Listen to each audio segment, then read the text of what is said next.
Need to share your Outlook calendar with a friend, teammate, or client? Here's the fastest way to do it in under 60 seconds. Open Outlook and switch to the Calendar tab. To get a cleaner view, I quickly adjusted the ribbon layout for easier access. Then click on Share Calendar from the top menu.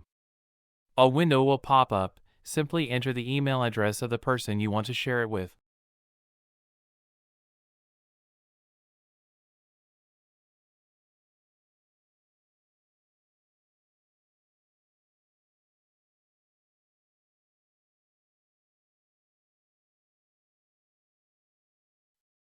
Finally, hit Share, and you're done.